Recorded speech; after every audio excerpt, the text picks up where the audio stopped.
This is where heroes come to heal, the Walter Reed Army Medical Center in Washington, D.C.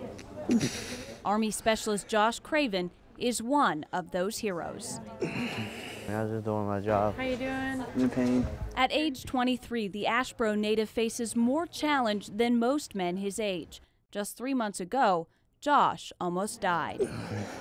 Now looking at the pictures and seeing me laying in the bed, it's kind of emotional seeing that I was damaged that bad. It was August 4th. I was packing my bags, so I'm getting ready to come home. Josh was on one of his final missions in Iraq. I only had like 3 weeks left. As Josh led a convoy of Humvees on military patrol, he drove over an IED. I do remember laying on the ground after the accident. My squad leader told me he was going to get me home and see my wife.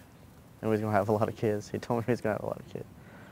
I remember that. Josh lost his left leg in that explosion. That's it, Josh. Good, good. On that day, it was the image of his wife, Holly, and their future that kept him going. You all right? Today at Walter Reed, it's the real thing. Can we come over there and sit with you? There's times where he's sitting there struggling, and I know he's getting ready to give up. And he'll say, this is too much, or this is too painful. I just tell him, it's not too painful. Look where you came from. She's the reason why I'm doing this.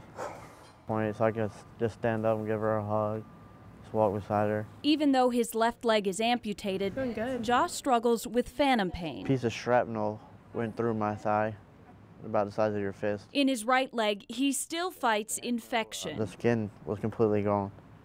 So they had to do a skin graft where they took part of my skin from right here and laid it over top of this, and that's the result of it. Rather than give in to his wounds, this soldier is determined.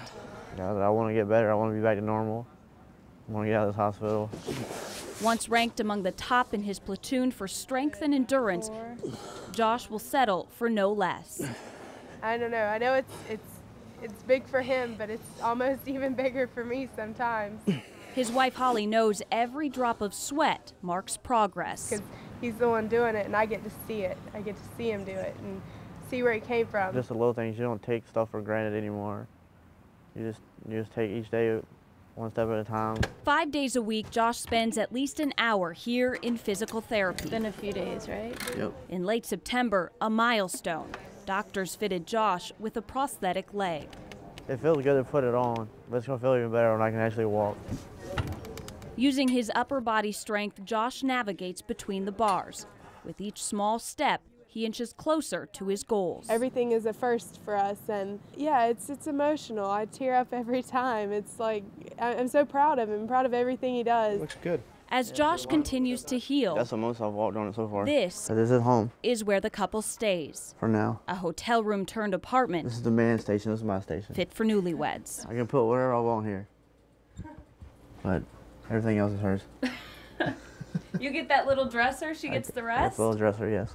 Separated by war for almost a year, I put the pictures up. Josh and Holly are now inseparable. Oh, I don't know what that's called. And you just use each other to work through things. We're pretty much one person right now. He uses it on me, yeah. The couple spends their evenings doing more of the things they once considered typical, going out to eat and just being together. I've come a long way. But with each morning comes the reality of a structured routine, medicine, doctor's appointments, and physical therapy. It's life-changing, but it's just a bump in the road right now. We're just gonna get up and keep going. And every day, this hero heals.